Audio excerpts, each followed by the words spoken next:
ચાલો છોકરાઓ, પૃથ્વી sir chemistry YouTube ચેનલમાં તમારા બધાનું સ્વાગત છે। આજે હવે આપણે હેલો એરિન સંયોજનોની બનાવટ માટેનો જે છેલ્લો પોઈન્ટ છે એની ચર્ચા કરશું। છેલ્લે આપણે ઓર્થોપેરા નિર્દેશક અસર જે છે એની સાપેક્ષમાં જે છે એ ટોલ્યુઇનમાંથી કઈ રીતે ક્લોરિનેશન કરી શકાય એની માહિતી જે છે એ માહિતી આપેલી। તો આજે આપણે એના કરતાં આગળ જે છે એ કન્ટિન્યુ કરીએ અને આજે આપણે શીખવું છે હેલો એરિન સંયોજન માટે સેન્ડ મેયર પ્રક્રિયા। જો આજે આપણે કઈ પ્રક્રિયાની વાત કરશું તો કે ભાઈ સેન્ડ મેયર પ્રક્રિયા જે છે એની ચર્ચા કરશું। પણ હવે આ સેન્ડ મેયર પ્રક્રિયા સમજતા પહેલા એ બેન્ઝીન ડાયએઝોનિયમ ક્લોરાઇડ શેમાંથી બને છે એવી એક વિશિષ્ટ પ્રક્રિયા જે છે એ સમજીએ। તો પહેલા આપણે પ્રક્રિયા જે શીખવાની છે એને છોકરાઓ નામ આપશું ડાયએઝોટાઇઝેશન પ્રક્રિયા। જો સેન્ડ મેયરને સમજવા માટે પહેલા આપણી પાસે એક મૂળભૂત પ્રક્રિયક હોવો જોઈએ જેને નામ આપવાનું છે આપણે બેન્ઝીન ડાયએઝોનિયમ ક્લોરાઇડ। તો આ બેન્ઝીન ડાયએઝોનિયમ ક્લોરાઇડની જો આપણે વાત કરીએ તો એની બનાવટ આપણે શીખીએ। એનિલિનમાંથી એને બનાવવામાં આવે છે। ચાલો, તો અહીંયા જો હું એનિલિનની વાત કરું છોકરાઓ તો એનિલિનને આવી રીતે દર્શાવી શકાય। આ એનિલિન જે છે આપણી પાસે એની મારે પ્રક્રિયા કરવી છે સોડિયમ નાઇટ્રાઇટ સાથે। બે અણુ આપણે છોકરાઓ HCl ના લેશું। ખરેખર પ્રક્રિયા જે છે એ આવી રીતે થતી હોય છે કે આ બેની પ્રક્રિયા થાય એટલે આમાં મધ્યવર્તી ઘટક બને જેને HNO2 તરીકે દર્શાવી શકાય। શેના તરીકે દર્શાવી શકાય તો કે ભાઈ એને HNO2 તરીકે દર્શાવી શકાય। આ નાઇટ્રસ એસિડ છે। પણ આપણે સંપૂર્ણ પ્રક્રિયા સમજીએ કયા ઘટકો કોની સાથે જોડાય છે એ જરાક જુઓ।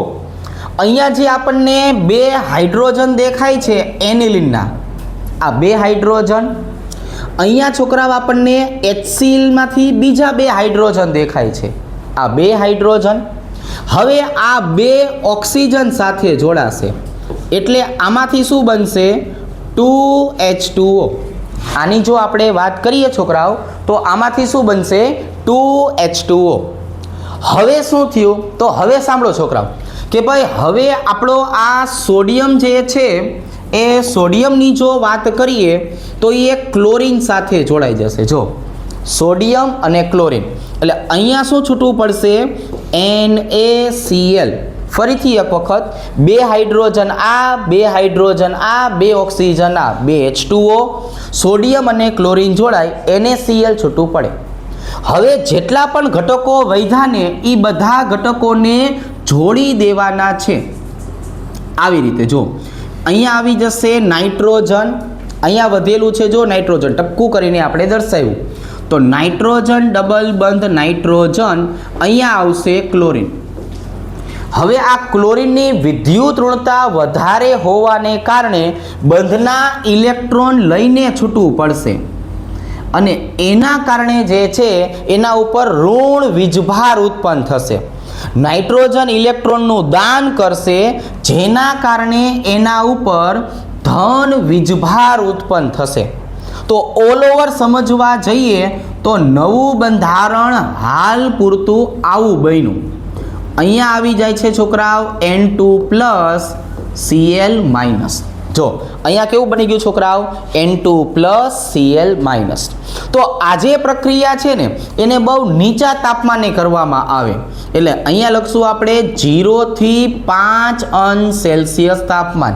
વધુ ઊંચા તાપમાને બેન્ઝીન ડાયએઝોનિયમ ક્ષાર વિસ્ફોટક તરીકે વર્તે।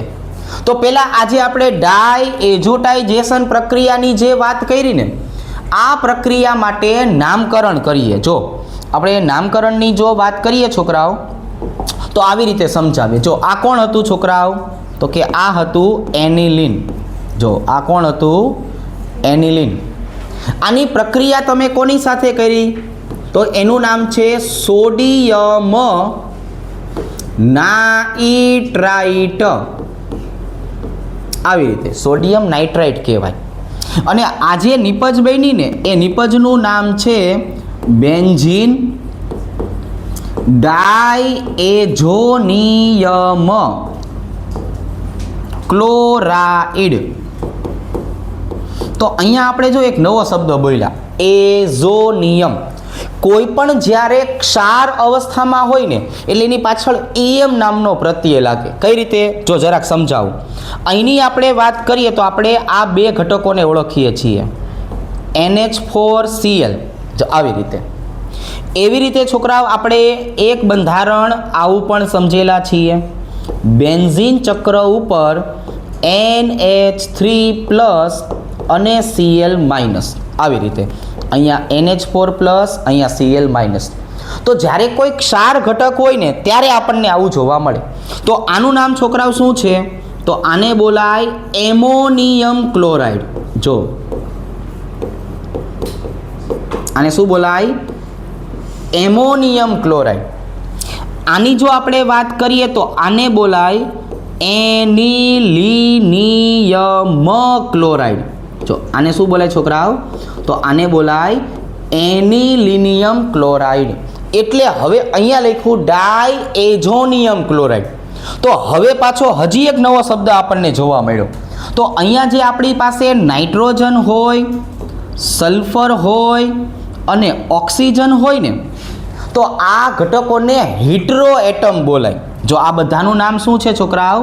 તો કે ભાઈ આ બધાની જો આપણે વાત કરીએ તો આમને હીટરો એટમ બોલાય. હીટરોનો મતલબ થાય છે વિષમાંગ. જે કાર્બન સિવાયનું હોય ને એને હીટરો કહેવાય, બહારથી આવેલું. હીટરોનો મતલબ શું થાય? બહારથી આવેલું. તો હવે અહીંયા જો આપણે આની વાત કરીએ, નાઇટ્રોજન હોય તો એને એજો તરીકે દર્શાવાય. શેના તરીકે દર્શાવાય? એજો. સલ્ફર આપેલું હોય ને સલ્ફર, તો એને થાયો તરીકે દર્શાવાય. શેના તરીકે? થાયો. અને ઓક્સિજન આવેલું હોય ને તો એને ઓક્સો તરીકે દર્શાવાય. શેના તરીકે દર્શાવાય? ઓક્સો. તો સાંભળો, જો શું બન્યું છોકરાઓ? તો કે આની જો આપણે વાત કરીએ તો આવી રીતે કે એનિલિન છે, સોડિયમ નાઇટ્રાઇટ છે, એમાંથી બેન્ઝીન ડાયએઝોનિયમ ક્લોરાઇડ બન્યું. તો ક્ષારની પાછળ શું લખવાનું છે? ઈયમ. અને નાઇટ્રોજનને શું બોલાય? એજો. સલ્ફરને બોલાય થાયો, ઓક્સિજનને બોલાય ઓક્સો. તો આ ડાયએઝોટાઇઝેશનની જે નિપજ મળી ને, હવે એમાંથી હું તમને સેન્ડ મેયર પ્રક્રિયા સમજાવું. અને સેન્ડ મેયર પ્રક્રિયામાંથી ક્લોરોબેન્ઝીન અને બ્રોમોબેન્ઝીન બનાવતા શીખડાવું. હવે આપણે અહીંયા પાછી એક નાનકડી વાતની જાહેરાત કરવી પડે કે જો આપણે સેન્ડ મેયર પ્રક્રિયા સમજવી હોય તો એના માટે સેન્ડ મેયરનો પ્રક્રિયક લેવો પડે. જો પાછું નવું આવ્યું. સેન્ડ મેયરનો પ્રક્રિયક એટલે કોણ? તો એને બોલવામાં આવે છે Cu+1. આ ભાઈબંધનું નામ છે ક્યુપ્રસ આયન. આ આપણો લાલો કોણ થઈ ગયો? ક્યુપ્રસ આયન થઈ ગયો. તો હવે ક્લોરિનેશન અને બ્રોમિનેશનની જો આપણે વાત કરીએ ને તો એના માટે કયા સ્વરૂપે જોવા મળશે એ હું તમને સમજાવું. એટલે આપણે ડાયરેક્ટ લખ્યું હોય તો ચિંતા નહીં. આને તમે Cu2Cl2 સ્વરૂપે લખો તો પણ ચાલે અને CuCl સ્વરૂપે લખો ને તોય ચાલે. હવે અહીંયા કોણ આવ્યું છોકરાઓ? તો કે જો Cu2Br2 તરીકે લખો તોય ચાલે અને CuBr તરીકે લખો તો પણ ચાલે. તો હવે કહેવાનો ખાલી મતલબ આવો છે કે આ સેન્ડ મેયરનો પ્રક્રિયક છે જે પ્રક્રિયામાં ઉદ્દીપક તરીકે વર્તે. હવે આ આપણો ભાઈબંધ જે છે એ પ્રક્રિયામાં શું બની જવાનો છે? તો કે આ પ્રક્રિયામાં ઉદ્દીપક તરીકે વર્તે છે. કઈ રીતે? પ્રક્રિયા સમજીએ એટલે ખ્યાલ આવે. જો અહીંયા મારે છોકરાઓ કોને લેવાનું થાય છે? તો કે ભાઈ અહીંયા મારે લેવાનું થાય છે બેન્ઝીન ડાયએઝોનિયમ ક્લોરાઇડ. હવે બે પ્રકારની પ્રક્રિયા સમજાવશું. કેટલા પ્રકારની પ્રક્રિયા સમજાવશું? બે પ્રકારની. જો આવી રીતે હાલો. આ બધી પ્રક્રિયાને સેન્ડ મેયર પ્રક્રિયા કહેવાય. બરોબર છે. આ શેની વાત કરીએ છીએ હવે? તો કે હવે વાત કરીએ છીએ સેન્ડ મેયર પ્રક્રિયા. અહીંયા ઉદ્દીપક તરીકે કોને લેવાનું થાય છે? CuCl. પ્રક્રિયક તરીકે કોને લેવાનું થાય છે? HCl. અહીંયા ઉદ્દીપક તરીકે કોને લેવાનું થાય છે? CuBr. અને પ્રક્રિયક તરીકે કોને લેવાનું થાય છે? HBr. હવે કેમ કેમ કરતા ઘટકો છૂટા પડે એ સમજીએ. શું સમજવાનું છે? કેમ કેમ કરતા ઘટકો છૂટા પડે. તો દર વખતે આવું થશે ભાઈબંધ કે આ હાઇડ્રોજન જે રહ્યો ને એ આ ક્લોરીન સાથે જોડાઈ જાય એટલે ફરીથી HCl છૂટો પડે. પ્રક્રિયા કઈ છે? નિપજ પણ છે. દર વખતે જ્યારે બેન્ઝીન ડાયએઝોનિયમ ક્લોરાઇડ પ્રક્રિયા કરે ને ત્યારે એમાં વચ્ચેથી નાઇટ્રોજનના ગોટે ગોટા નીકળી જાય. જો અહીંયા શું છૂટું પડી ગયું? નાઇટ્રોજન ધુમાડા કાઢતું ભાગે. રેડી? આવી રીતે. અને હવે અહીંયા જે ક્લોરીન વધેલો છે ને એ બિચારો એકલો છેલ્લે આવીને બેન્ઝીન સાથે જોડાઈ જાય નિવાણો થઈને. એટલે અહીંયા આપણને મળી જશે ક્લોરોબેન્ઝીન. હવે જેવું આ કરે ને એવું જ આ કરે. બરોબર છે. જેવું મોટો ભાઈ કરે એવું જ નાનો ભાઈ કરે. તો આ પણ શું થશે? તો કે જો આ હાઇડ્રોજન છે એ આ ક્લોરીન સાથે જોડાશે. શું બનશે? HCl. આપણે કીધું એમ કે નાઇટ્રોજનના શું થવાના છે છોકરાઓ? તો કે ગોટે ગોટા નીકળી જશે. અને અહીંયા પણ જો આ વધેલો એકલો Br હળવેક રહીને જે છે એ કોની સાથે જોડાઈ જશે? તો કે ભાઈ આ બેન્ઝીન ચક્ર સાથે જોડાશે. એ આવી રીતે. અને હવે આપણને અહીંયા શું બનેલું જોવા મળશે?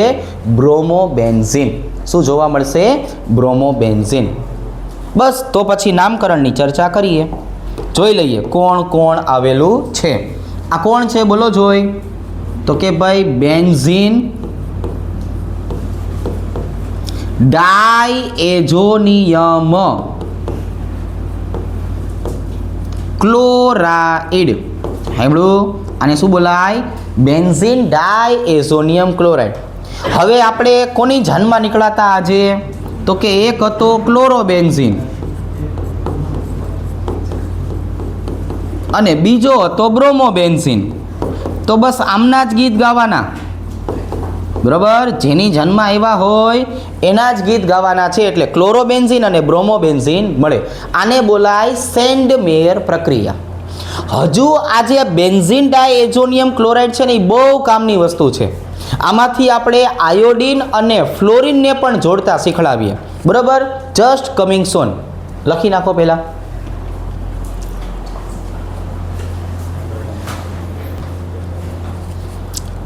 ઓકે. હવે આના પછી આપણે હેલો એરિનની જો વાત કરીએ તો હેલો એરિન માટે બેન્ઝીન ડાયએઝોનિયમ ક્લોરાઇડમાંથી જ પ્રક્રિયા શીખવાની છે. પણ આ વખતે પ્રક્રિયા કઈ આવશે છોકરાઓ? તો કે જો આ વખતે આવશે આયોડોબેન્ઝીન માટે. શેના માટે આવશે? આયોડોબેન્ઝીન માટે. જો પ્રક્રિયા સેમ ટુ સેમ છે અને એકદમ સરળ છે. કઈ રીતે જોવો જોઈએ? તો કે ભાઈ જો આપણી પાસે બેન્ઝીન ડાયએઝોનિયમ ક્ષાર છે. આ બેન્ઝીન ડાયએઝોનિયમ ક્ષારની પ્રક્રિયા આપણે કોની સાથે કરવી છે? KI ના અણુ સાથે. આપણે આને KI ના અણુ સાથે ગરમ કરવો છે. પ્રક્રિયા કઈ રીતે થશે? તો કે ભાઈ જો અહીંનો ક્લોરીન જે છે એ આ પોટેશિયમ સાથે જોડાય એટલે KCl નો અણુ છૂટો પડે. આપણે દર વખતે કહીએ છીએ એ રીતે કે નાઇટ્રોજનના જે છે એ ગોટે ગોટા ઉડી જશે. હવે અહીંયા કોણ વધ્યું? તો કે જો અહીંયા આયોડિન વધ્યું. એટલે અહીંયા મને બેન્ઝીન ચક્ર ઉપર જે છે એ કોણ જોવા મળશે? તો કે જો આયોડિન જોવા મળશે. બેન્ઝીન ચક્ર ઉપર કોણ આવી જશે? આયોડિન. પણ અહીંયા એક નાનકડી વસ્તુ આપણે નોટિસ કરવાની છે. અહીંયા મેં માત્ર ને માત્ર ડેલ્ટા બનાવ્યું છે. એટલે આ પ્રક્રિયા ઉષ્માની હાજરીમાં થાય છે. અહીંયા જો તમે છોકરાઓ થોડુંક એવું ધ્યાન આપો તો અહીંયા મેં Cu2I2 અથવા તો CUI દર્શાવેલું નથી. સાંભળજો, અહીંયા આ Cu2 I2 અથવા CUI બનતું નથી. એટલે કે આયોડિનનું કદ વધારે છે એના દ્વારા સેન્ડ મેયર પ્રક્રિયક બની શકતો નથી. આવો તમને MCQ પૂછી લે કે નીચેનામાંથી કોણ સેન્ડ મેયરનો ઉદ્દીપક છે, તો એના માટે ક્લોરીન અને બ્રોમિન આવી શકે, આયોડિન આવી શકે નહીં. એટલે ખાસ ધ્યાનમાં રાખવાનું છે, હું મોટા અક્ષરે લખું છું કે બાજુમાં દર્શાવેલી પ્રક્રિયા, એટલે કે આ પ્રક્રિયા સેન્ડ મેયર પ્રક્રિયા નથી. જો સાંભળજો, આ પ્રક્રિયાને સેન્ડ મેયર કહેવાય નહીં. આવા ઝીણા ઝીણા શબ્દો સાંભળેલા હશે તો MCQ સાચા પડશે. ચાલો, હવે એના પછી આપણે આ બધાના નામકરણ કરીએ. તો નામકરણ હવે સહેલું થઈ ગયું. જો આ કોણ? બેન્ઝીન ડાય એઝોનિયમ ક્લોરાઇડ. અને આની જો આપણે વાત કરીએ તો આ કોણ? તો કે આયોડો બેન્ઝીન. છોકરાઓ આ કોણ થઈ જશે? આયોડો બેન્ઝીન થઈ જશે. રેડી? જો આવી રીતે. હવે તો કે હવે એના પછીની જો વાત કરીએ તો આવી રીતે. હવે મારે બનાવવું છે ફ્લોરોબેન્ઝીન. શું બનાવવું છે છોકરાઓ? ફ્લોરોબેન્ઝીન. બહુ જ અસ્થાયી પ્રકારની નિપજ આપે, બરોબર છે. પણ પહેલાં સમજાવું પ્રક્રિયા કેમ થાય, પછી એનું કારણ પણ સમજાવું. 9મા ચેપ્ટર વખતે પણ પાછો સમજાવીશ એક વખત. હવે અહીંયા જો, અહીંયા છોકરાઓ આપણે આવી રીતે દર્શાવશું કે આપણો પ્રક્રિયક પહેલા કોણ છે? તો કે બેન્ઝીન ડાય એઝોનિયમ ક્લોરાઇડ. આની હું પ્રક્રિયા કરું તો પ્રક્રિયા શેની હાજરીમાં કરીશ? HBF4 ની હાજરીમાં. જો આવી રીતે. આને ફ્લોરોબોરિક એસિડ કહેવાય. પ્રક્રિયા કેમ થાય? હાઇડ્રોજન ક્લોરીન સાથે જોડાય એટલે HCl નો અણુ છૂટો પડે. હવે આ BF4 આની સાથે જોડાય છે. જો મધ્યવર્તી નિપજ મળે છે અહીંયા, યાદ રાખજો. કઈ નિપજ મળે છે? મધ્યવર્તી નિપજ મળે છે. N2+ અને BF4-. બેન્ઝીન ડાયએઝોનિયમ ફ્લોરોબોરેટ કહેવાય.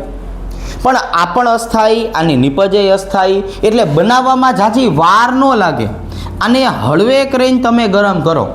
થોડુંક એવું આપણે આને ગરમ કરવાનું છે. થોડીક એવી ભી પડે ને છોકરાઓ, એટલે હળવે કરીને બધા જે છે એ ગોટે ગોટા કાઢવા મળશે. શું કરશે છોકરાઓ? ગોટે ગોટા કાઢવા મળશે. એટલે અહીંયા શું બન્યું? તો કે જો અહીંયા નાઇટ્રોજન વાયુ છૂટો પડ્યો અને અહીંયા શું થયું? BF3 છૂટો પડ્યો. કોણ છૂટો પડ્યો છોકરાઓ? BF3. અને એના કારણે હવે એકલું ફ્લોરિન વધ્યું છે. હવે અહીંયા એકલું કોણ વધ્યું છે છોકરાઓ? ફ્લોરિન વધેલું છે. જો એટલે આવી રીતે આપણને જે છે એ ફ્લોરોબેન્ઝીન નિપજ મળશે. પણ પહેલાં આપણે શું કરીએ? તો કે પહેલાં આપણે બધા જ ઘટકો જે છે એ બધા જ ઘટકોના નામકરણ કરીએ. આ કોણ છે જરાક બોલો જોઈ? Benzene diazonium chloride. આવી રીતે. આ ભાઈબંધ કોણ હતું જરાક જોવો જોઈ? તો કે આ હતું ફ્લોરોબોરિક એસિડ. હવે જો તમે સાંભળ્યું ને બધાએ શું કીધું આપણે? આ હાઇડ્રોજન, આ ક્લોરીન, HCl છૂટો પડ્યો અને BF4 લાગી ગયો એટલે એ પણ ક્ષાર બન્યો. તો એનું નામ શું થાય? Benzene diazonium ફ્લોરોબોરેટ. અને શું બોલાય? Benzene diazonium ફ્લોરોબોરેટ. અને એની જે મુખ્ય નિપજ બની ને એ આમ જોવા જઈએ તો શું થયું? ફ્લોરોબેન્ઝીન. પણ અહીંયા આ જે ફ્લોરિન છે ને એ સૌથી વધારે વિદ્યુત ઋણ ઘટક છે. જો આની વિદ્યુત ઋણતા કેટલી હોય જરાક બોલો જોઈ? તો કે ભાઈ 4.0. એટલે એ શું કરશે, બેન્ઝીનના ઇલેક્ટ્રોનને પણ પોતાની બાજુએ ખેંચી લેશે. એના કારણે જે છે એ બનનારી નિપજની સ્થિરતામાં ઘટાડો કરશે. એટલા માટે આપણે આ 2 વર્ષ ભણશું 11 અને 12 બધું ઓર્ગેનિક, એમાં ફ્લોરોબેન્ઝીન ખાલી આ એક જ પ્રક્રિયામાં બનશે, બીજે ક્યાંય આપણને જોવા મળશે નહીં. તો હવે આપણે બેન્ઝીન ડાયએઝોનિયમ ક્લોરાઇડ દ્વારા બાકી રહેતા 2 હેલોજન હતા, આયોડિન અને ફ્લોરિન, એની પણ બનાવટ આપણે સમજ્યા. તો 4 પ્રકારના હેલોજન જે છે એ એરિન સંયોજન સાથે જોડાય અને હેલો એરિન જે બનાવે છે એની તમામ ચર્ચા જે છે કરી. હવે જે નેક્સ્ટ વિડીયો આવશે એમાં આપણે આમના રાસાયણિક ગુણધર્મ જે છે એ સમજશું. ઓકે, ચાલો, થેન્ક યુ.